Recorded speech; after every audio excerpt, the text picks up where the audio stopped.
At a post-fight press conference in Miami on April 11, 2026, a single question forced the head of the UFC to defend a position most fans had already formed an opinion about. The question was simple, the answer was not. And the exchange set the tone for how the biggest event in UFC history will be framed in the weeks before fighters step onto the South Lawn of the White House. For fans watching at home, the stakes are concrete. On June 14, 2026, the UFC will stage a card on federal property, at a venue that has never hosted a professional fight.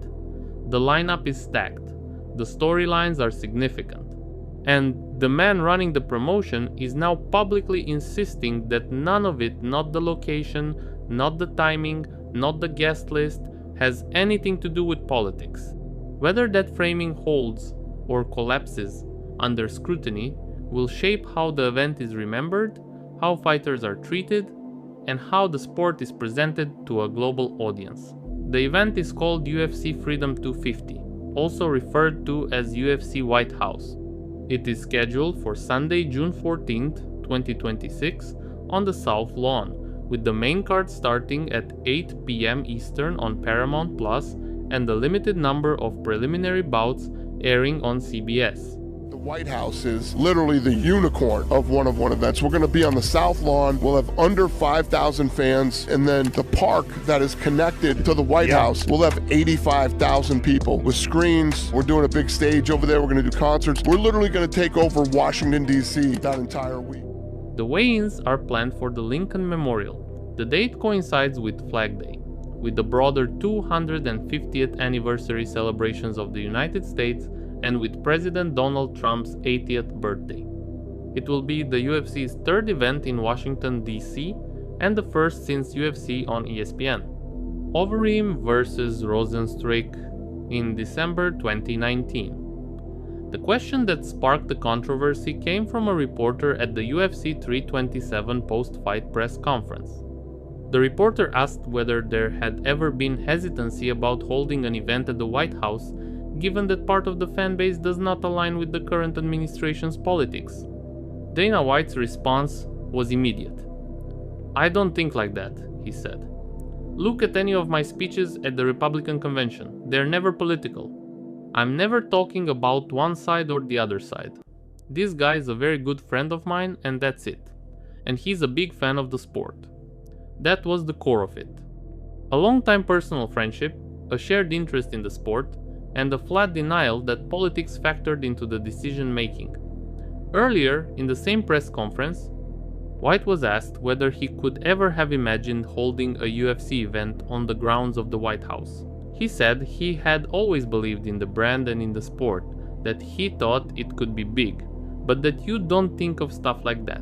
He pointed out that the UFC regularly deals with world leaders, rulers of countries, presidents, and political figures from around the world. Well, basically what we did is the matchmakers went out and put together, started talking to everybody, seeing what fights were possible, and then came back to me, and I chose the card. Nice. Interim title fight at heavyweight with Alex Bejeda and Cyril Gane. I guess reading into that, does that mean there's really no update on when Tom Aspinall will be back? And have you checked in with Eddie Hearn, I guess, an update? Yeah, Tom, obviously won't be ready for the White House fight. So, framing the White House card as an extension of that reach rather than a political statement, the timeline matters. The idea was first announced by President Donald Trump on July 3, 2025, during a rally at the Iowa State Fairgrounds. At that rally, Trump told the crowd, "We're going to have a UFC fight on the grounds of the White House. We have a lot of land there. Dana's going to do it."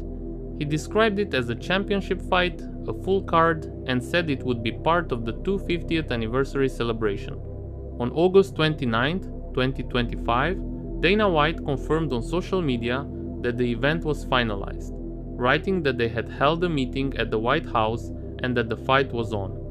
On October 6, 2025, during a speech at Naval Station Norfolk, President Trump announced the specific date of June 14, 2026.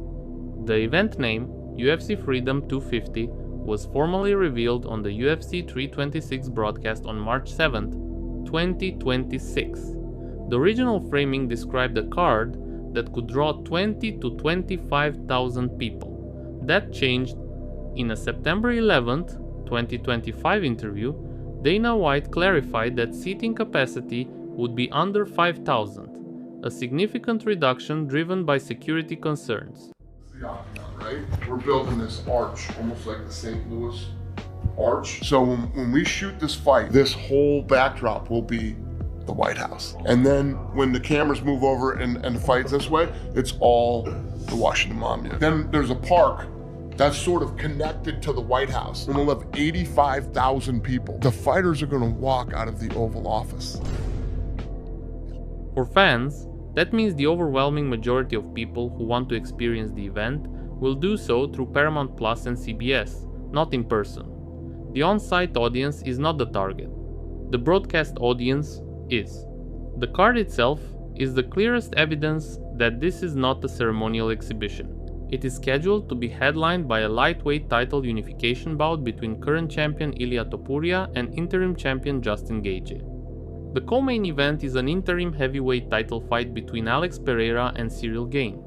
The rest of the card includes Sean O'Malley against Ayman Zahabi at bantamweight, Mauricio Ruffi against Michael Chandler at lightweight, Bo Nickel against Kyle Daukaus at middleweight, Diego Lopes against Steve Garcia at featherweight, and a heavyweight bout between Derrick Lewis and Josh Hokin. That last fight is the one that complicates Dana White's framing more than any other.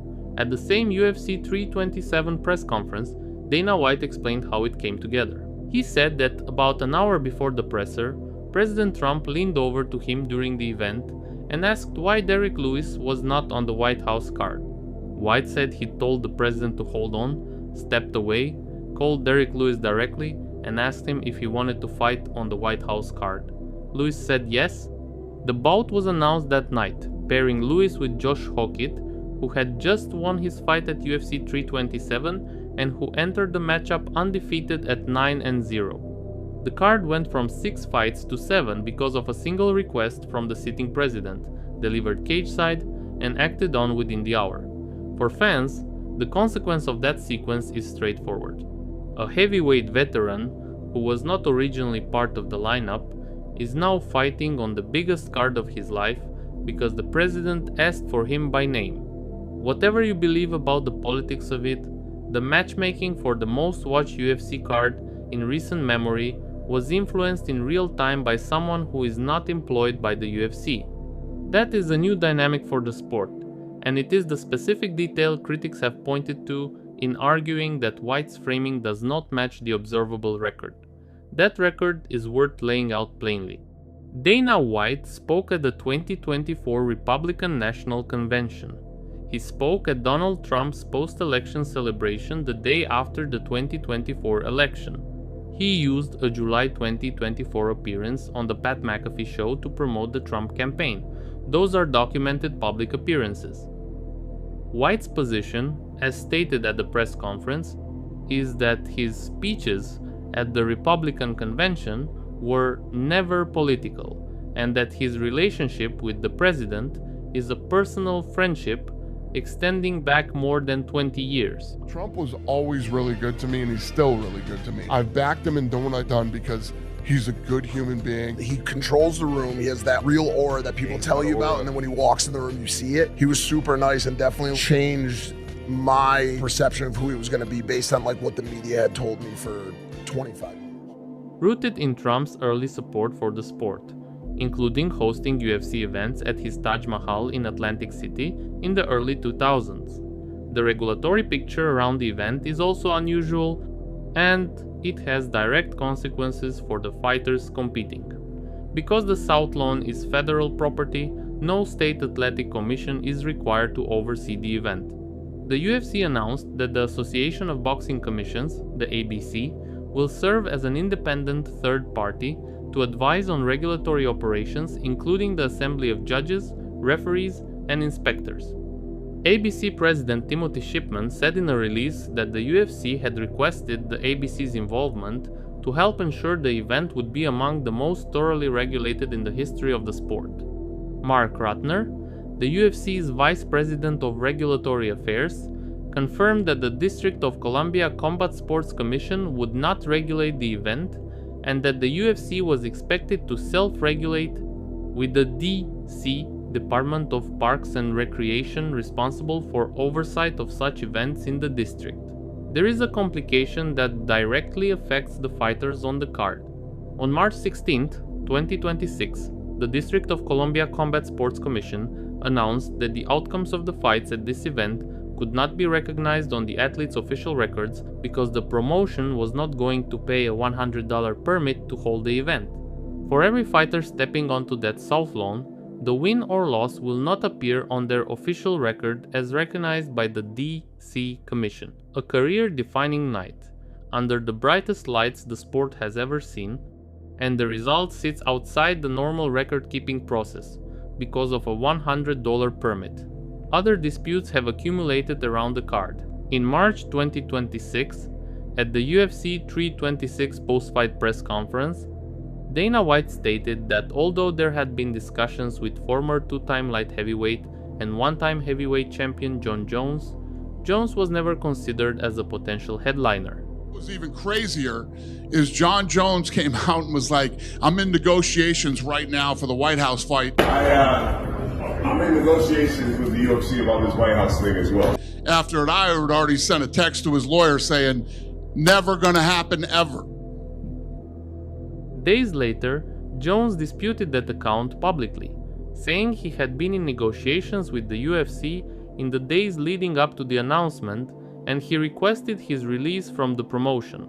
Separately, Ilia Topuria and his manager have stated that Topuria was offered a matchup with Islam Makhachev before the Gaethje bout was finalized, and that Topuria wanted to move up in weight to pursue a historic third division title. According to Topuria's camp, Makhachev informed UFC officials that an injury prevented him from competing. Makhachev has since publicly accused Topuria of backing out of the fight. Disputes like these tend to accumulate around any major card, but the volume of them around this specific event is notable. One more announced element of the card is worth mentioning for fans tracking the financial stakes. The UFC announced that Crypto.com will fund a $1 million cryptocurrency bonus for the event, intended to reward the top performance on the card. The initiative was introduced as part of Crypto.com's 10-year anniversary and its ongoing sponsorship agreement with the UFC.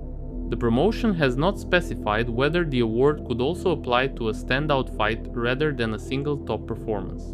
Dana White's position is clear and on the record. He does not believe politics played a role in the decision to hold the event. He describes the president as a longtime friend and a fan of the sport, and he points to his own speeches as evidence that he does not take partisan sides. Critics point to the Republican National Convention appearance, the post-election celebration, the Pat McAfee show appearance, and the real-time addition of Derrick Lewis to the card at the president's request as evidence that the event is, at minimum, entangled with politics. Whether or not, that was the intent. Both of those things can be documented from the public record, and both are part of the story fans are being asked to accept as they prepare to watch the biggest UFC event ever staged. The current reality is this. On June 14th, 2026, 7 fights will take place on the South Lawn of the White House. Fewer than 5,000 people will be there in person. Millions will watch on Paramount Plus and CBS. Ilia Topuria and Justin Gaethje will fight to unify the lightweight title. Alex Pereira and Cyril Gane will fight for the interim heavyweight championship. Derrick Lewis will fight Josh Hockett because the president asked the promoter a question cage-side in Miami. The results will not be recognized by the DC Combat Sports Commission. The regulatory oversight will come from the Association of Boxing Commissions. The weigh-ins will take place at the Lincoln Memorial. And the man running the promotion has gone on the record saying none of this is about politics. Those are the facts. Whether the framing holds is something every fan watching will decide on fight night.